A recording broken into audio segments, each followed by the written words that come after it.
Beyond. Welcome, everyone, to episode 519 of Beyond. Today we have to talk about why this episode is late. That'll be an interesting conversation. Battlefront II, Wolfenstein II, Warner Bros.' new Portkey Games thing. There's going to be a Harry Potter game from Niantic, which is really exciting. Fighting game news and PSX. Joining me today, we have Marty Sleeper. Hello. I'm Alana. We have Andrew Goldfarb. Hello. And Cassidy. Hello. I don't know how to pronounce your last name. Moser. Oh, that's easy. So Moser? You know, Moser? it's very easy. Commonly Moser. That's what I thought it was. Yeah, that's what I feel like you should have just asked her that beforehand. No. I Well, feel like it's that's better what if we get the guests to do it themselves. And No, it's not, like, nobody well, will forget my last name now. It's totally fine. there we go. There's what's his name? He used to be on all the old like Kevin Smith podcasts or whatever. It's Scott Mosier, Oh, yeah? I think. Yeah. It's my uncle. Yeah. Is it It's really? not. No. It's absolutely Damn not. it. Damn it. But Cassidy, you run our Snapchat team, I correct? do. Yes. That is very cool. So that's I work for the kids and I make memes for 13-year-olds. It's pretty great. It's lit. don't ever do that. What they say. Yeah. Snapchat is our secret, just like the craziest corner of IGN. It really and is. if you Yeah. haven't downloaded, I literally only download Snapchat for IGN. Oh, Just same. for Oh, this. yeah, me I have it too. for nothing else. The running joke on the team is I have no idea how to use a personal Snapchat, Yeah. but I know how to. But you know how I to know use how a to giant optimize corporate one. it so that children tap into it. God, that's Yeah. weird. It's really weird. Sounds fun, though. It is fun. It's a lot. Speaking of children operating smartphones, where are Max and Brian today? I believe they're doing like They set a shoot stream and an related to Star unboxing. Wars. Yeah. Okay. I think they're doing a bunch of Star Wars I stuff. feel like I because, just saw them unboxing a Battlefront 2 PS4. Well, there you go. think Yeah, that's and then they said a stream, and I was like, "What are you streaming?" And they said, "None of your business." And I was like, "That's an aggressive, Very defensive about it. aggressive way to start the morning." Speaking of aggressive ways to start a morning. Yeah. So there wasn't an episode yesterday because last Friday, a former IGN employee went public about sexual harassment allegations that happened while she was working at IGN. We're not going to go into any details about what happened specifically because it's not our place to do so, and also there's legal issues there, and we don't want to call names or share a story that's not ours, basically. But what we did want to talk about is what happened at IGN yesterday, which was pretty crazy. Basically, we came in the morning and, we're expecting a public statement from the company. We were expecting our higher-ups to do something and come forward with something about all of this public information and the conversation surrounding it. And they hadn't done that in the morning. And our attitude was like, okay, let's go into a room and yell at people for 2 hours. And that's basically what happened. People came forward and very, very openly talked about all of the problems that they have with what happened and how ashamed they are, and people who didn't know, which is large majority of the content team had no idea about any of this. And both of the employees, or two of the employees involved, are gone. Technically 3 of them. There's still 1 here, but so basically it was just a very, very, very intense morning. And ultimately what we ended up doing was, and management was totally cool with it, was saying that we refused to work until they issued a public statement, or rather let us issue a public statement, because we really wanted the statement to be from the staff. Yeah, it was a pretty powerful morning, actually. It was. Just sitting in a room with 40 plus editors and producers, just sitting around and everybody all at once just airing their grievances. It just felt like there was a tension that snapped and things just got laid out very cleanly. Yeah. But I never felt like anyone, there was a lot of anger. Yes. A lot of it from people sitting at this table, but it was directed appropriate anger. I feel like it was anger on behalf of people rather than. I mean, we were no one was embarrassed attacking and each other. ashamed, and Yeah. I feel like the anger was us being unified in Yeah. anger. Yeah, and it was productive. Yeah. I think it so felt too. like it made me proud to look around that room. It's- Because, Yeah, people totally. were fighting for something. It's funny. We always talk about those being in the war room at E3 during conferences as those moments of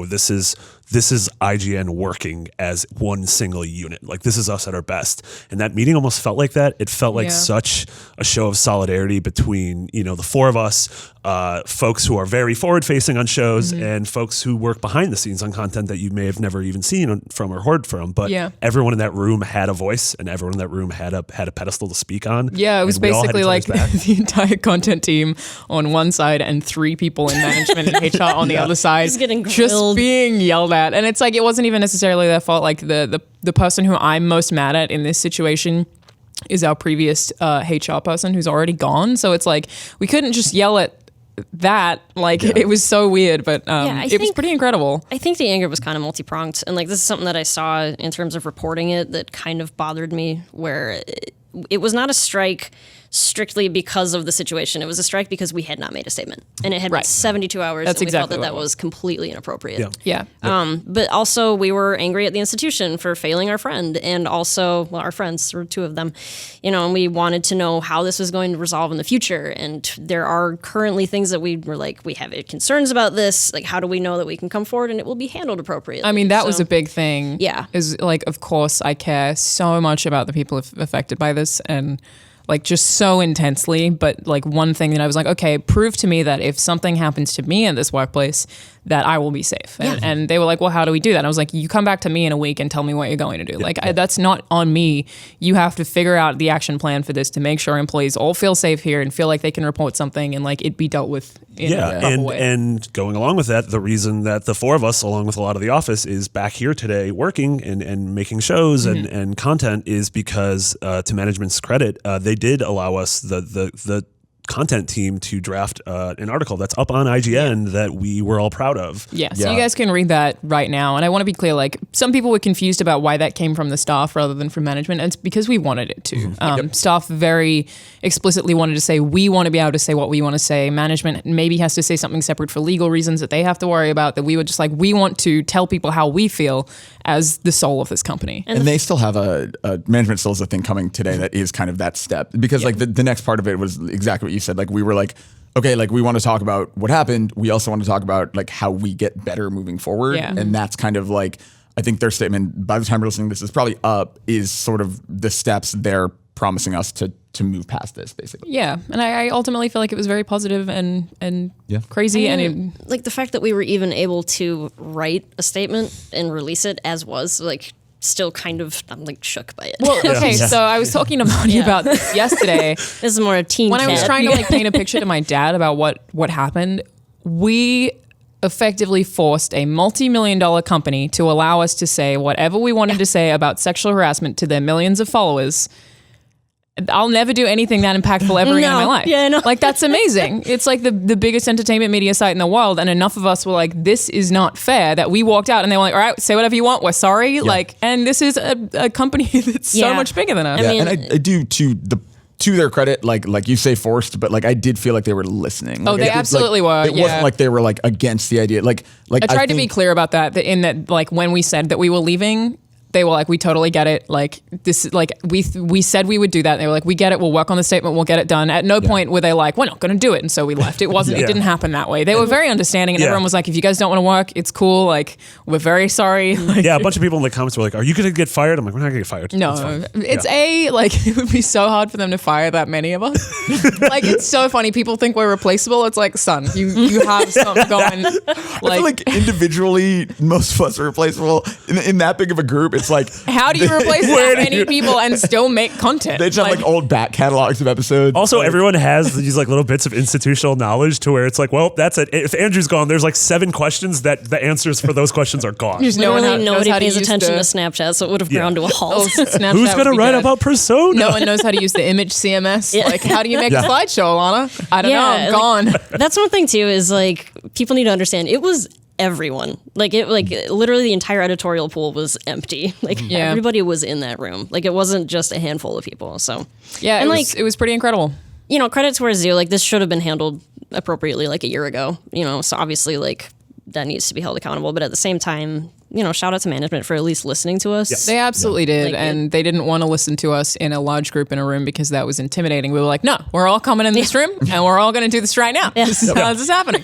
And typically, like, some people have been asking, like, why this is being talked about now, and the reality is majority of the content team had absolutely no idea that any of this was happening. And again, there's, like, weird legal HR issues, so I cannot talk about any of the details, but if you want to find the information, It is out there. maybe search for like IGN controversy or something. Be good. Just be good at the internet and you'll find it. I can't even, Yeah, that's fine. But ultimately, we feel positive about it, and we want to lead by example going forward in the industry, and be a company that is outspoken about not tolerating this kind of things internally and externally. So that's the plan going I think, forward. like, I don't know, like I made this point yesterday too. Like, we all love it here. Like, we love That's everybody why we care work so with, much. and that's exactly why we care so much. That's exactly why we went on strike, and we didn't just like okay, bye. Like, I mean, and that's the thing is like all of us, we had a career goal to work here. Yeah. And we achieved that goal. And the reason we're still here is because we do love this place and we want it. When we eventually leave, we want to leave it as a better place than when we entered.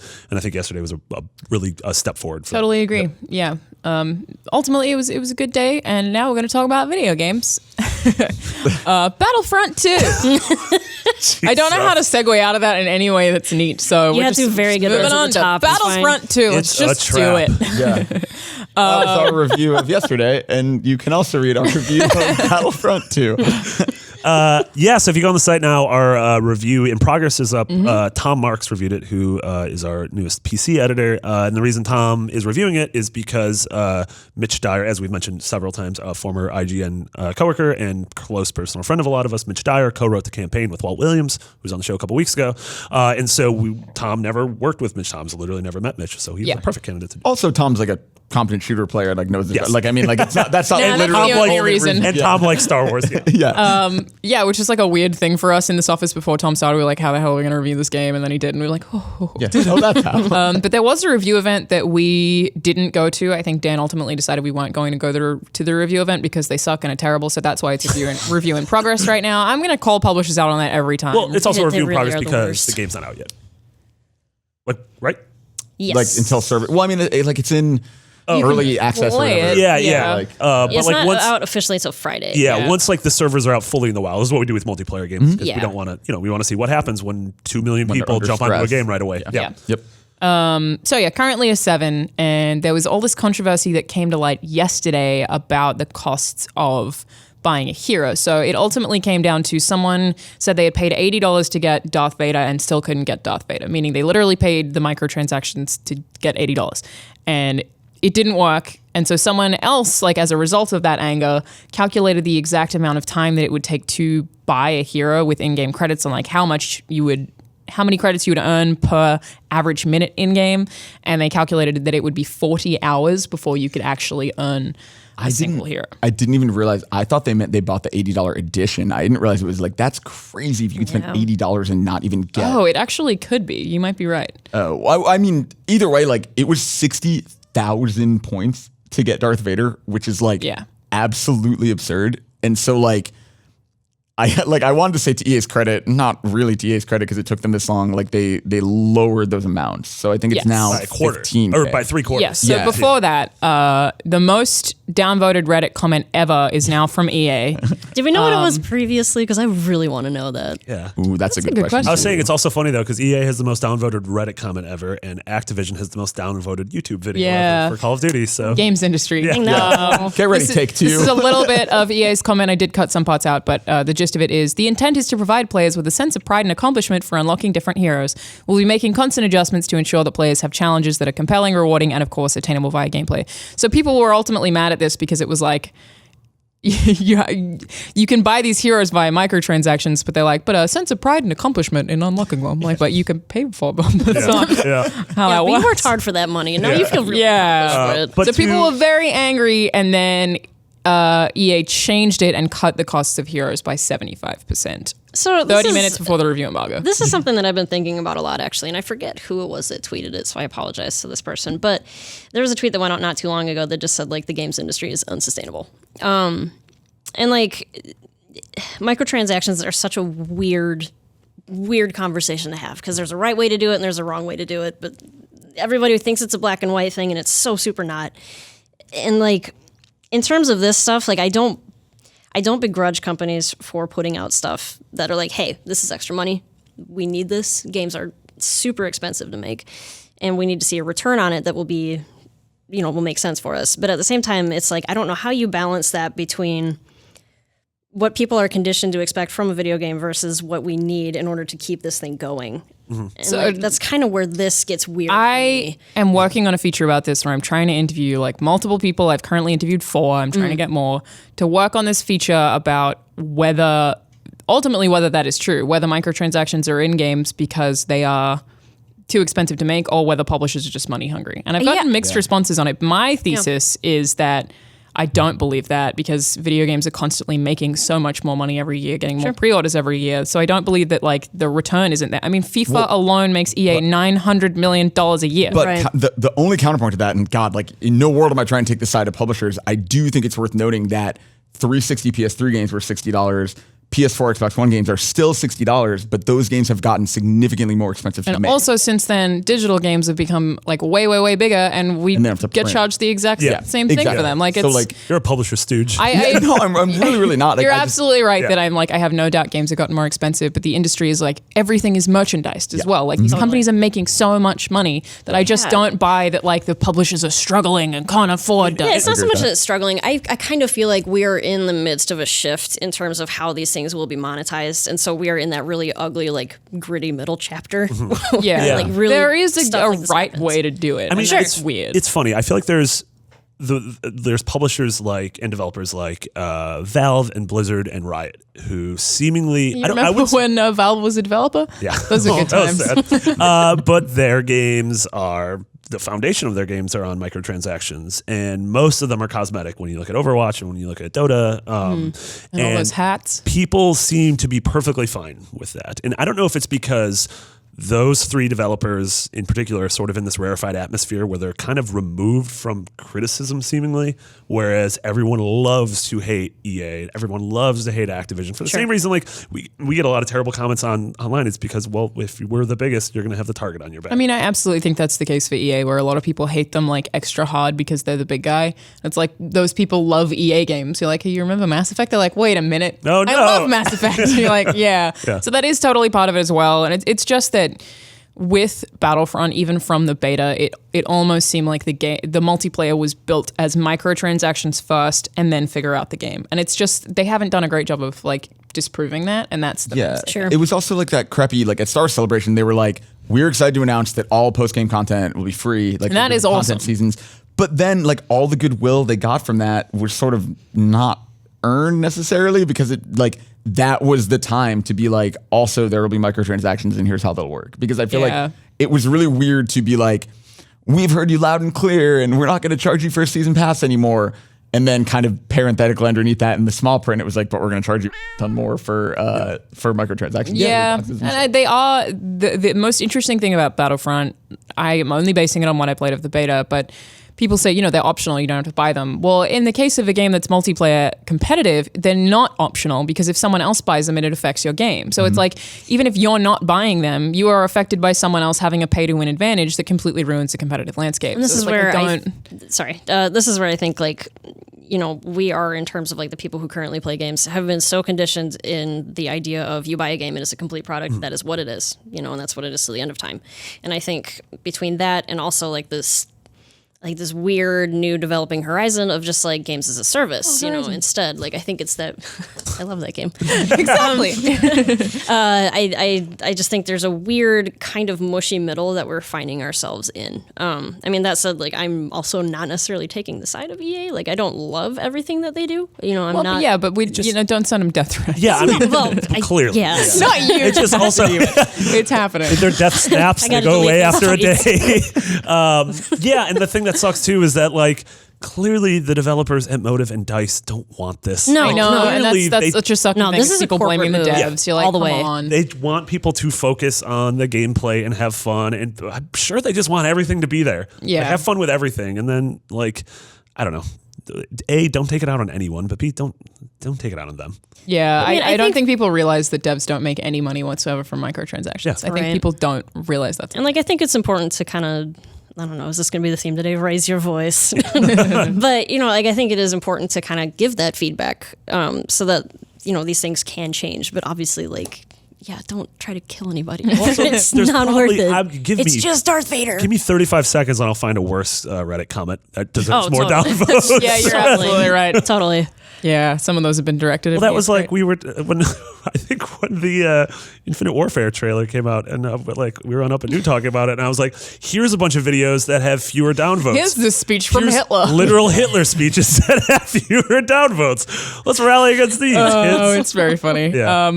But I mean, yeah, I think the landscape we're in right now is really interesting. And I just wanted to ask you guys, like, what do you think is a game that has done it well? I actually like, now that I've gotten some space from it, I think the way that Assassin's Creed Origins has microtransactions is actually a good way to do it. It's a separate menu that you have to tab across to that isn't like brought up at any point when you're playing the game. And I don't think it actually affects progression. There are some things that are there that I wish had been in the main game. Like there's more outfits and there's like different mounts and stuff like that. But for the most part, unicorn? it's which is just, why can't I get a unicorn in the game? It's completely separate. And it's like, I think that's a good example of how to do that. I think like, Shadow of War seemed. I mean, Shadow of War had so it's the weird thing is like Shadow of War had a lot of people had backlash against it because some of the end game stuff was blocked off by either you had to what they called grind and what our reviewer Dan Stapleton called enjoying the flow of the game. So it wasn't grinding; it was him, engaging in the things he enjoyed the most about the game. Whereas Assassin's Creed doesn't really block you off too much from that, and there's enough stuff in the world to do. I mean, you finish it. I haven't finished it yet. I've put 30 hours into it. It's pretty grindy. And at no point have I felt like I haven't got there yet. Yeah. And yeah, I don't know. And my thing is just. The biggest message you can send is just don't buy them.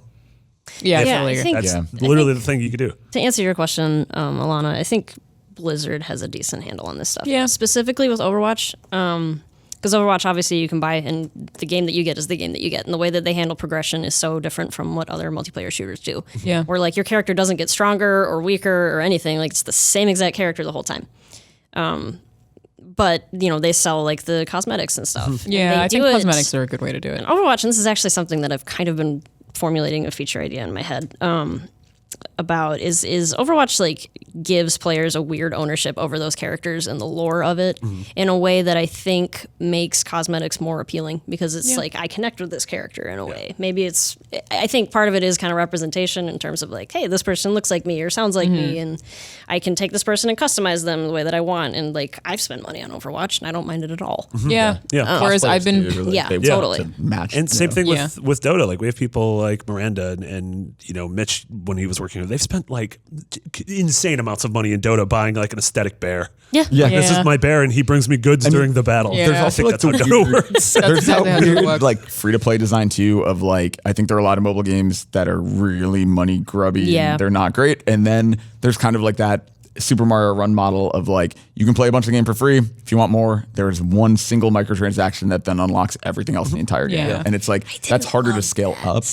I mean, the thing is, Yeah. like, that is really hard to scale up to a console game, and especially like a competitive game. I think the thing that I but- didn't like about that was that it was like $10, right? Like Yeah. a $10 mobile game is nuts. Yeah, I mean, I agree with that, but it's like Yeah. that was like the portal to all the future content and stuff too. Sure. And like I agree, like that probably maybe could have been 5 or 7 instead of Was the I 7. just feel like $10 it's a what? weird way to handle it. Did it future proof it? Like is think that so. one time Yeah. $10 Yes. got you the Mario Odyssey? You stuff that either came out? own the full game or the demo game, and so like the demo game is free, and then if you spend the microtransaction, literally everything that Like at ever that point, it's not That's even an interesting- It's just a demo. Like you just straight up have yeah. a demo on your phone. exactly, and well, that's how free to play probably should be, right? Sure. Like, Like I said, like I don't know. Like I think it's just weird, untested waters that everybody's kind of feeling out, and one thing works and another thing doesn't. And people raise pitchforks for one Yeah. thing, and they're like, "Hey, cool! Like bring me more on another side." I Yeah. also think though that like you going back to what you said about like $10 for a mobile game, like I think it's bad to sort of to put a concrete this is too much for a shooter. This is too much for a thing without single player. This is too much for a mobile game. That's I don't know. Like I'm thinking more in terms of like what the user base is used to. Sure. You know what I mean? Yeah. So Yeah, like yeah. Square Enix releases like a $17 game like on mobile. It's like, like a who- port of Chrono Trigger. And you're like, what the hell? Yeah. like the world ends with you. Here's the Yeah. $30, please. Like and it's that's the weird thing about Steam and mobile is like there's no standardization. Like if I go see any movie, whether it's 9 hours long or 1 hour long, like those two. Not probably a don't movie. exist. Are you seeing that Andy Warhol movie that's just a skyscraper? 14 watch hours. Seven I'll Samurai die about 3 that. times. If I see like the 3.5 hour Batman vs Superman or see Why'd you like see that? 90-minute What's 19 minutes? What are you paying? 90. Like in other words, no matter the length of the movie itself or the quality of the movie itself, it's the same price. And like most console games, like there is variation now, but like I would say most AAA games are 60 across the board.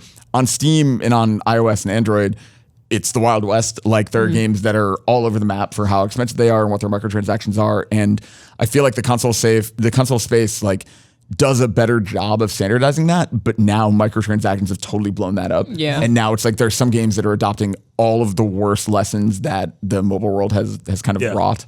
So I don't know, like I think EA should be better at this by now. Like it's just frustrating to see that we are like this far, or what, like almost 5 years into this console generation, and they still don't know how any of this works. I mean, it's funny because, and they could change. They could learn because look at, you mentioned Blizzard, how Blizzard is doing great now. Remember the auction house? Yeah. Like that was one of the first, besides horse armor, which when we look back on was cute.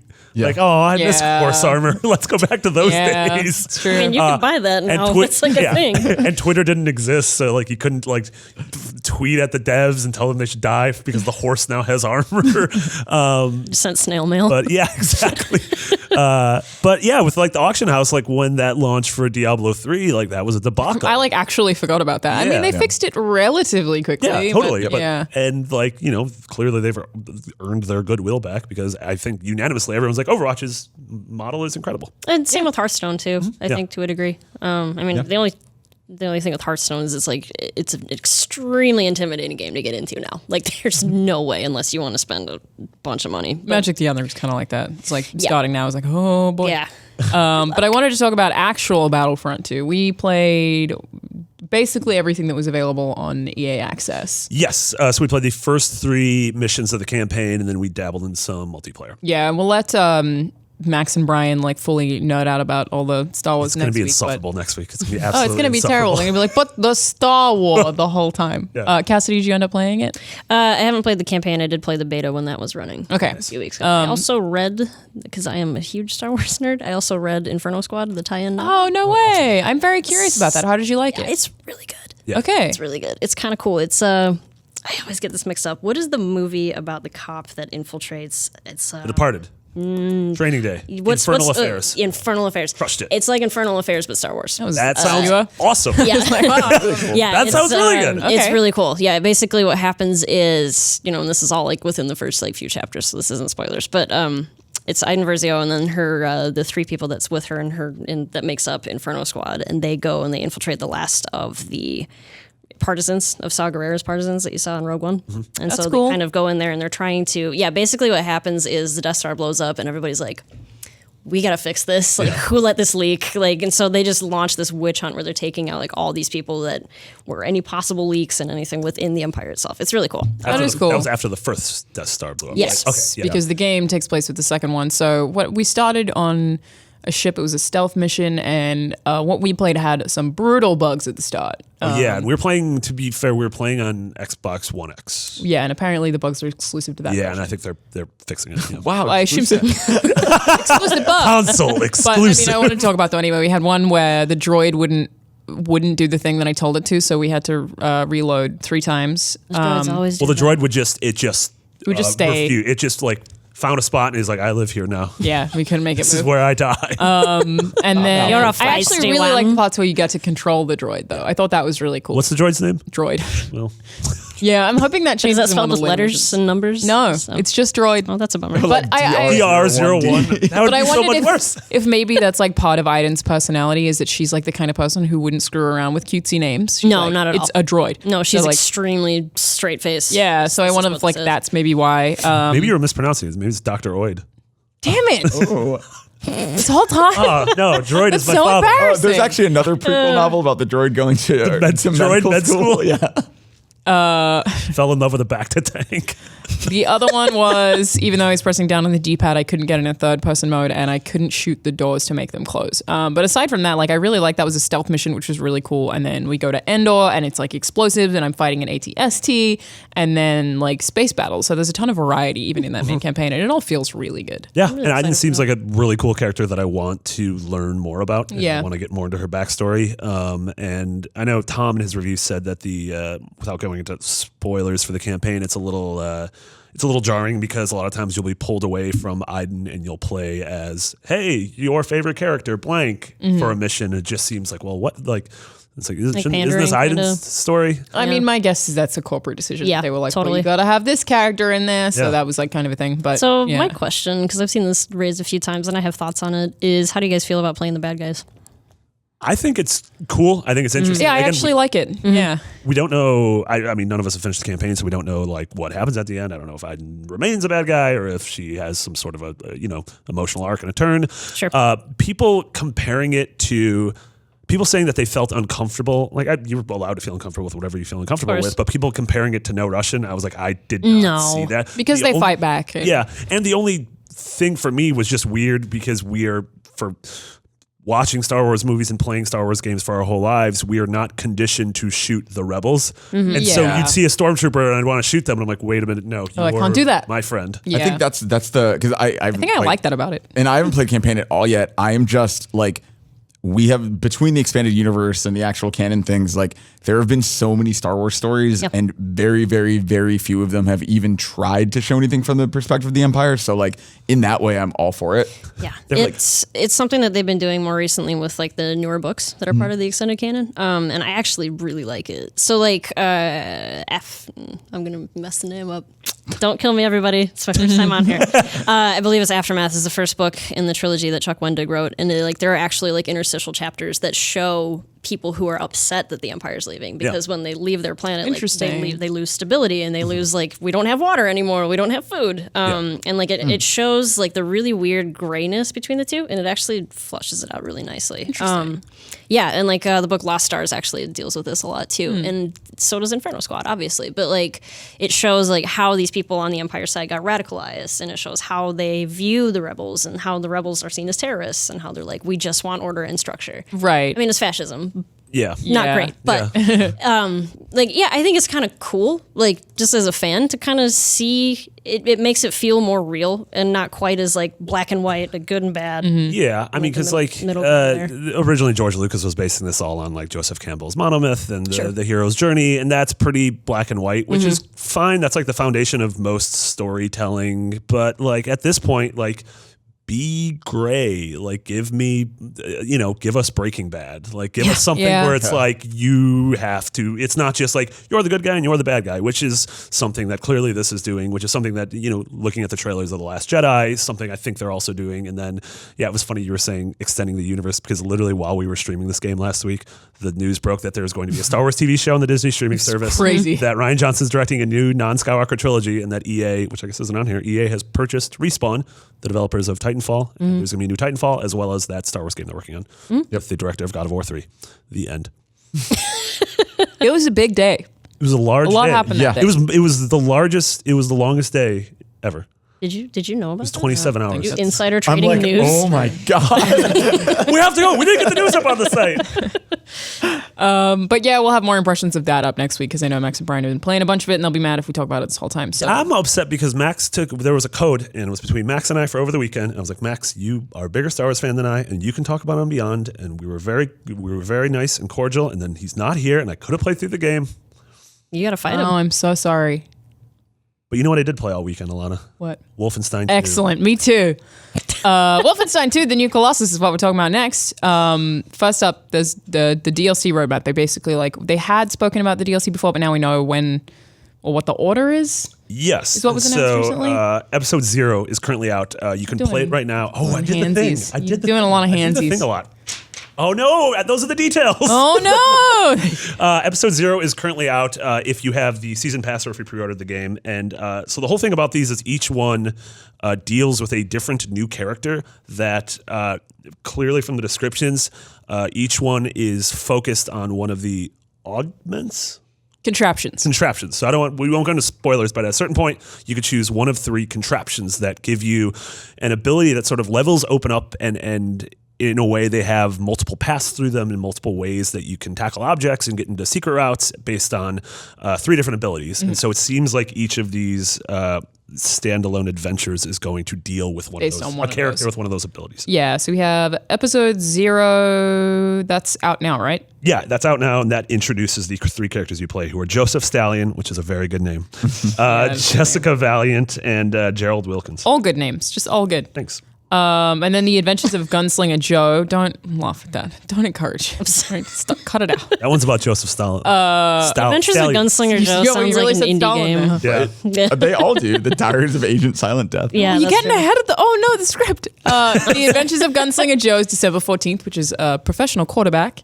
Oh, that's Joseph Stallion as well. Yeah. This sounds like an indie game. Like, I would play this indie game. Yeah, Well, he they smashes basically through probably will Nazi be. hordes in the ruins of Chicago to the vastness of space. That sounds like an That does endless sound like runner. an idea. You go from Chicago up to space. The Diaries of Agent Silent Death is January 30th, which is an ex-OSS agent. That's Jessica Valiant. She does some stuff in California. That's cool. And then The Amazing Deeds of Captain Wilkins. I just want him to be a dog when it says that. Yeah. Wouldn't it You be don't great know if he's he was a not. dog? That's true. Nope. That Well, one's March 2018. it could be because he's the U.S. Army's renowned hero, Captain Gerald Wilkins. That seems like something a dog would be. Yeah. And then it says embark. He embarks on a mission to Nazi-controlled Alaska. Confirmed. Yeah, but it also says dismantle, so he could be a man. Damn it, you're right. Was there ever an Air Bud movie where he like joined the army? He got drafted. I am going to guess Air- there is not. You know that Air Raid Russian Bud? bear?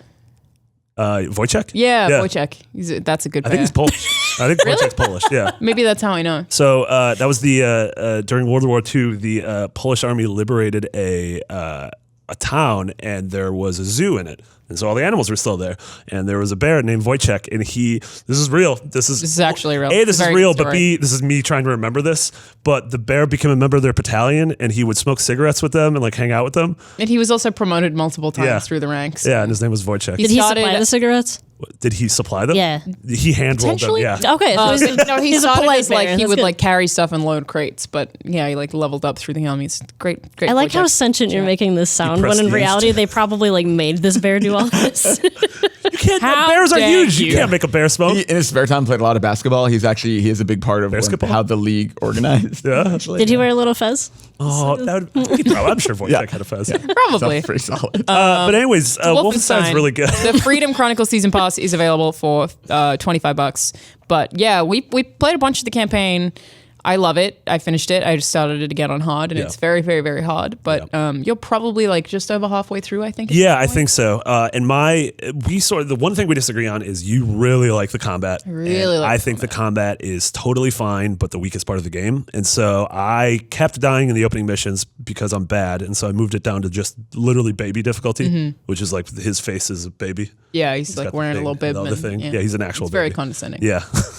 But I moved it down there, and I've enjoyed the game so much more then because the thing I care about in the game are the characters. I care about the writing, the story, and exploring the spaces. And I said this on Twitter. I Ava's feel like I Hammer- win because I enjoy all of that and the combat. But I enjoy those aspects more because I went on Twitter and said Ava's Hammer is my favorite space in video game history. It's my favorite area ever. And you didn't say anything like that.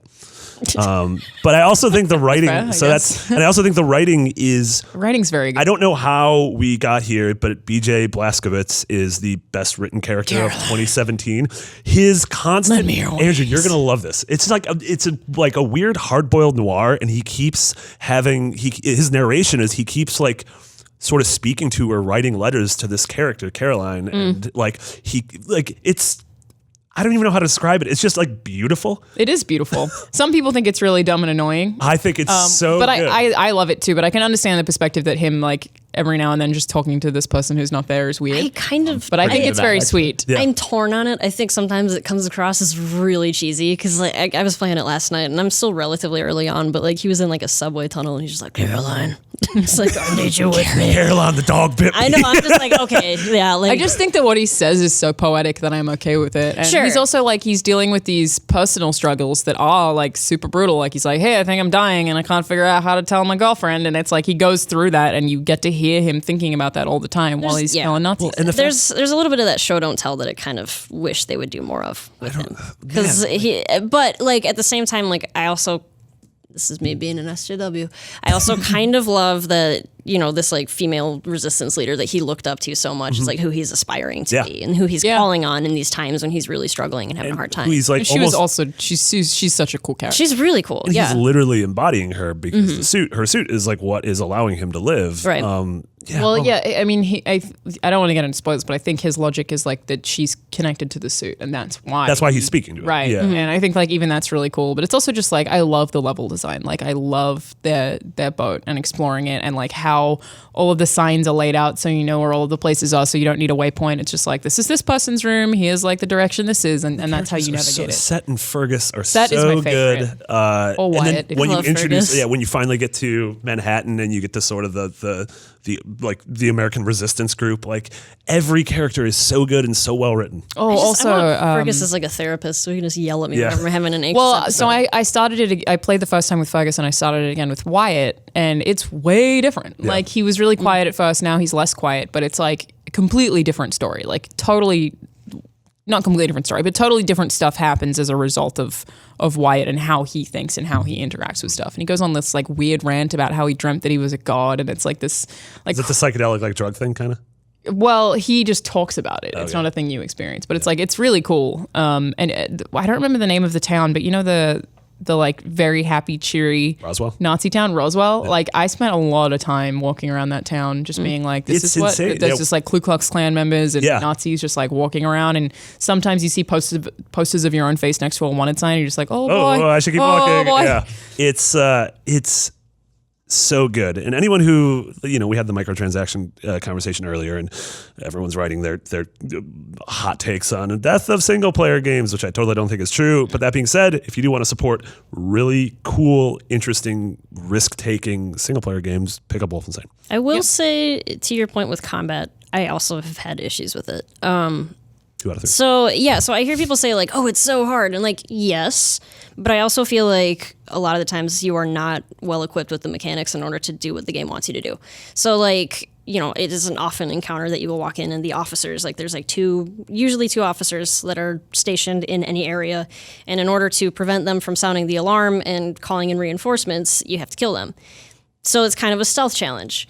The problem is that the game doesn't give you the tools that you need to operate it like a stealth game. That's one of the issues that I've had with it, where it's like, it's really easy to get spotted. There's no way to move bodies. There's no way to use different distracting techniques like you would have in something like a Dishonored or a Ghost Recon, right? So it's like, that kind of bothered me. There's also the fact that you die very, very easily, and the cover system is still kind of janky, in my opinion. I definitely like the cover system. I agree it doesn't give you a bunch of stealth options, but like the ones that I have are ones that I've upgraded my weapons to have. Like, I use the silencer on the pistol. And that's and I've seen that the upgrades are kind of tailored toward how you play, which is super cool. But then sometimes I just use the shotgun with the ricochet thing. That's just like, all right. That's all I care about go for using. it. It's so good. No, I like approaching everything like it's stealth. I like that it's really hard. Yeah, I love stealth games, and like the first Wolfenstein is one of my all-time favorite games, and like that was how I played that a lot of the time, was like sneaking up behind and like slitting throats, because that's just how I do. It's metal. The one thing I find a little annoying about the combat is that sometimes you'll get shot and not know where you were shot from. I think that's they the one actually thing that like annoys me.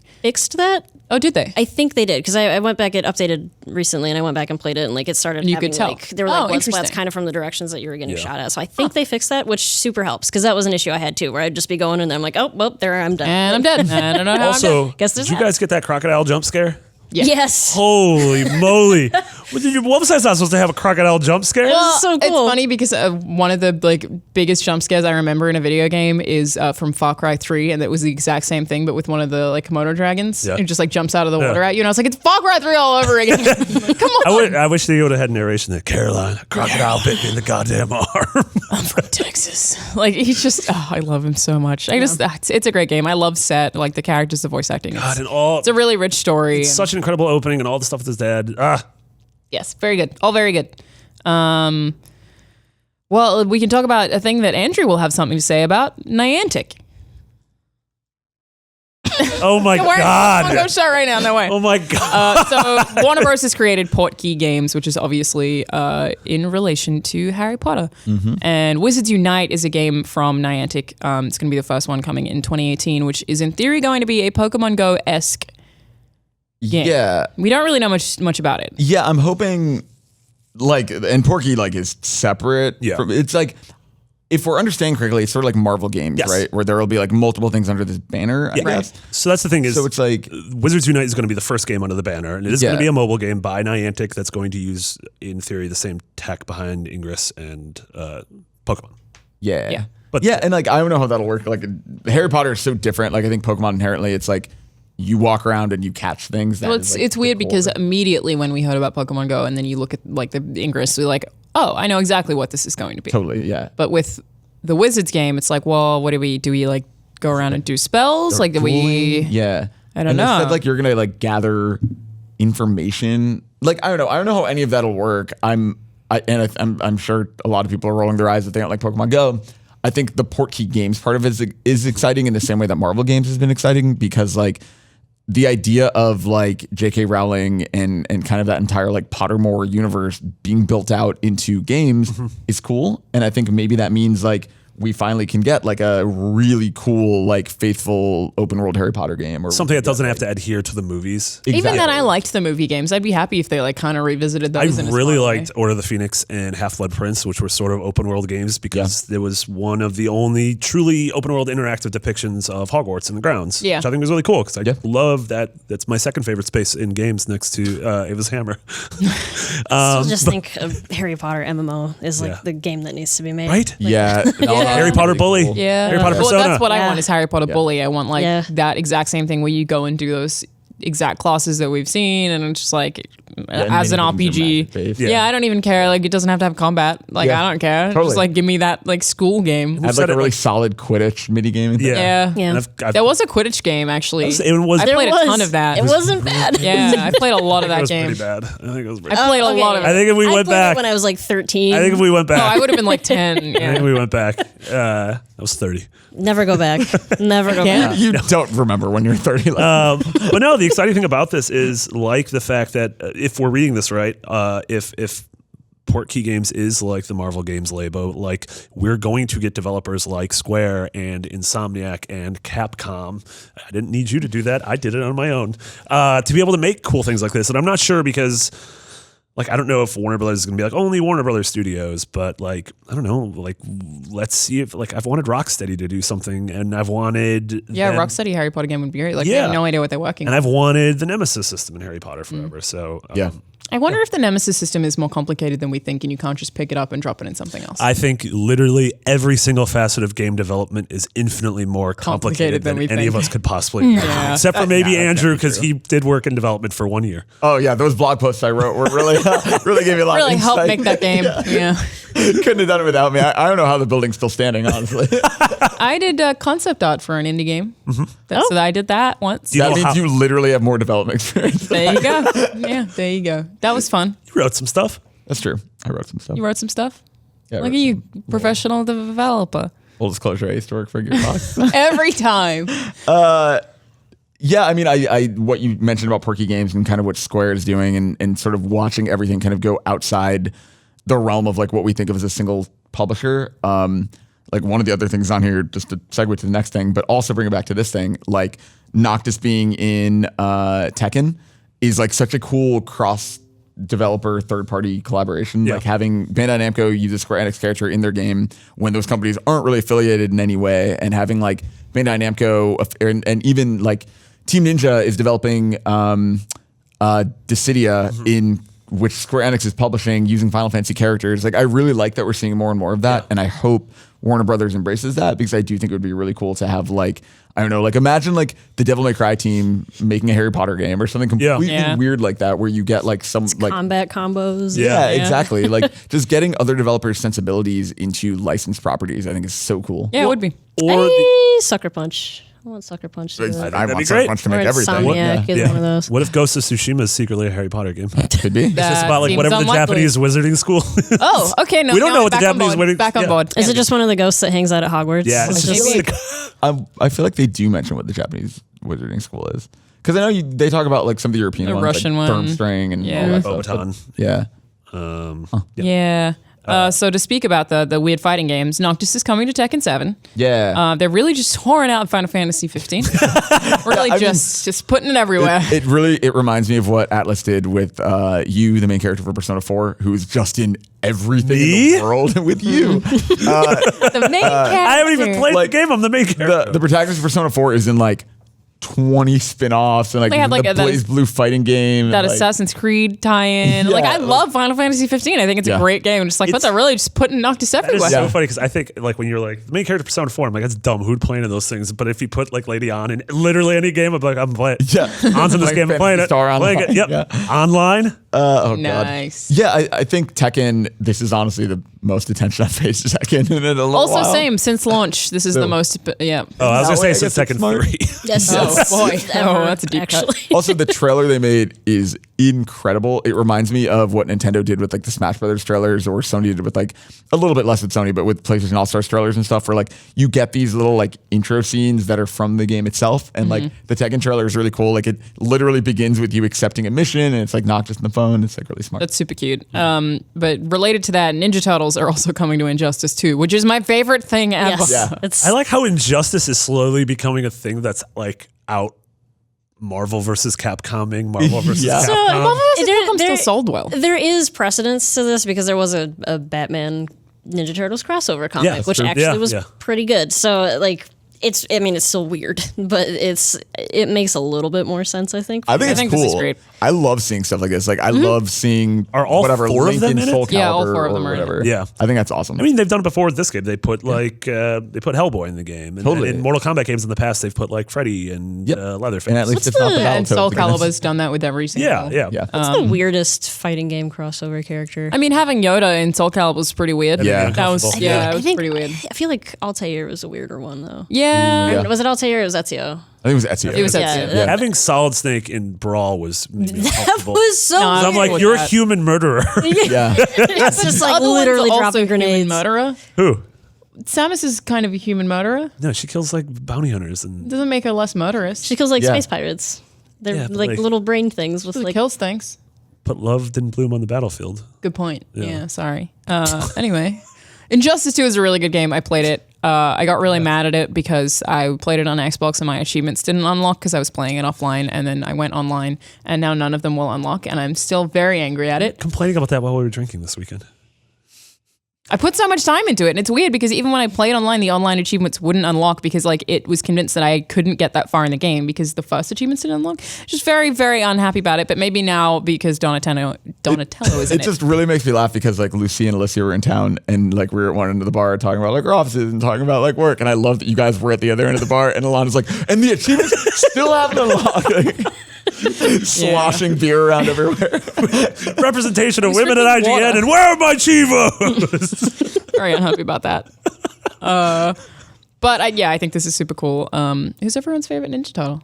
This is a good question. Leonardo. All right. Donatello, because I like his bow staff. I'm also Donatello.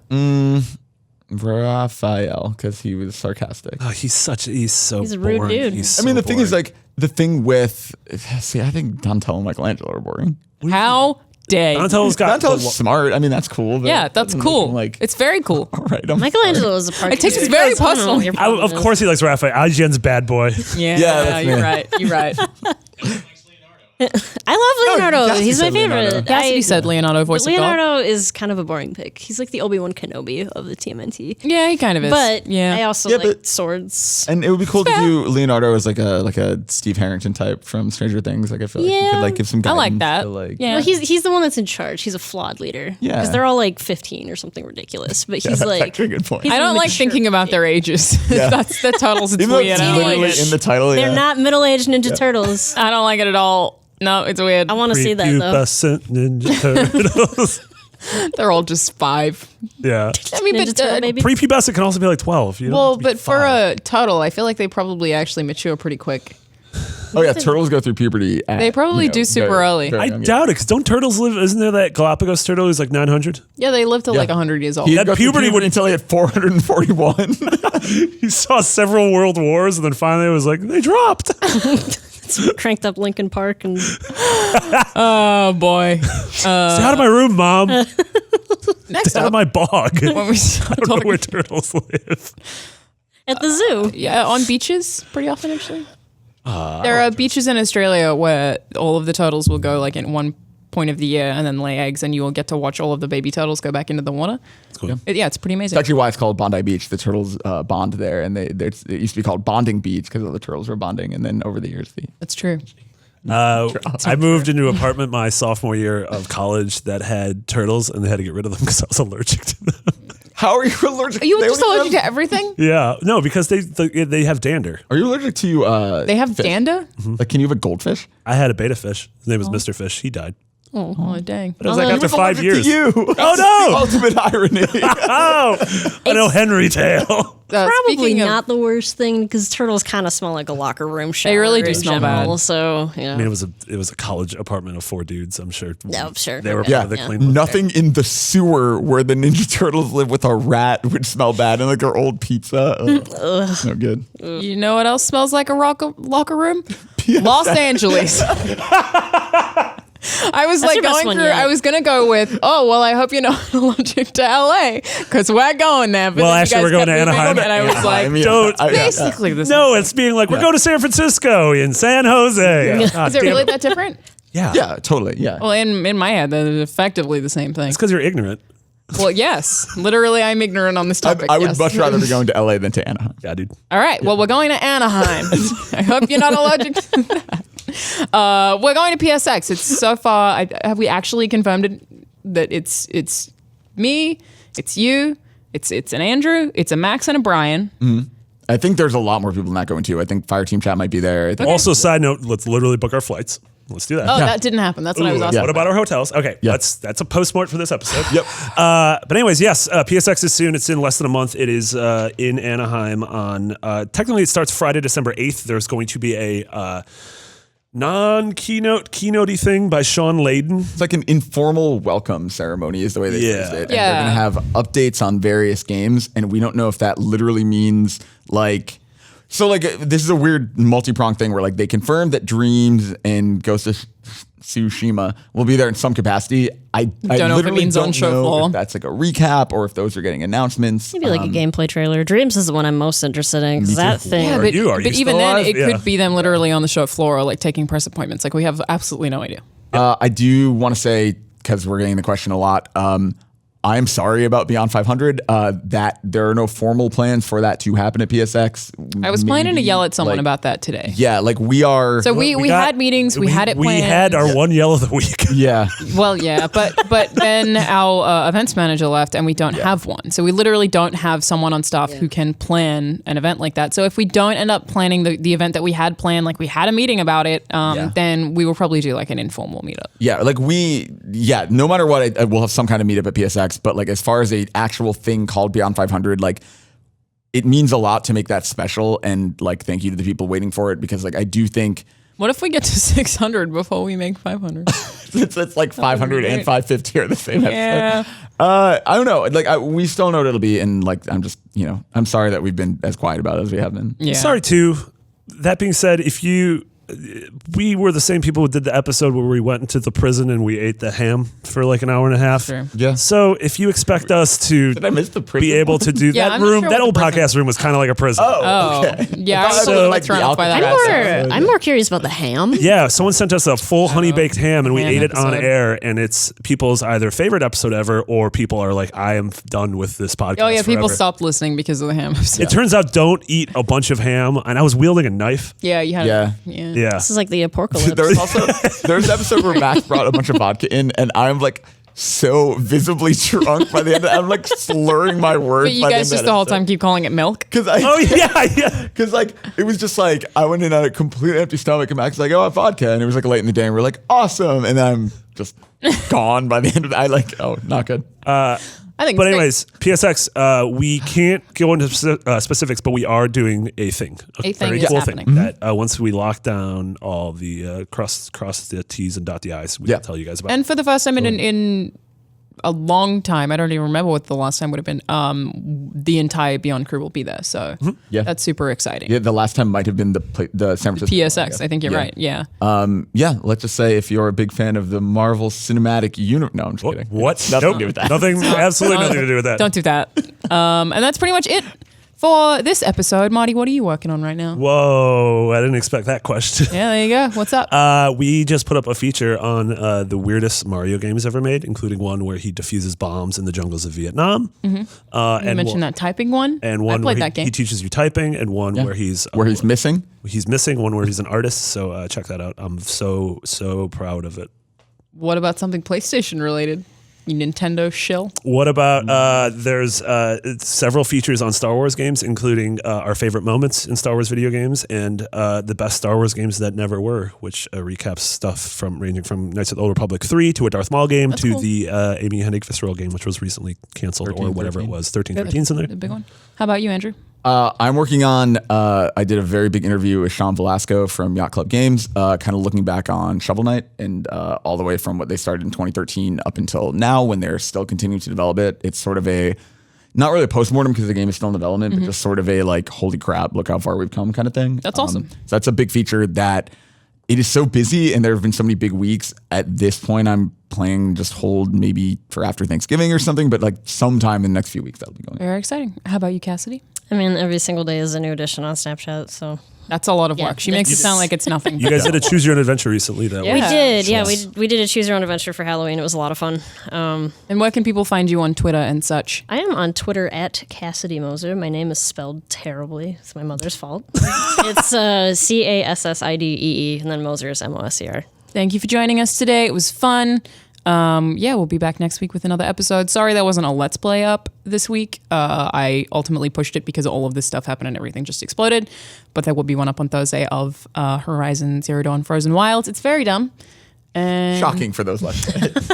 they're always very dumb. But you can find those on youtube.com/IGNBeyond. And you can subscribe to the podcast on podcast services and such. So we'll see you guys next week.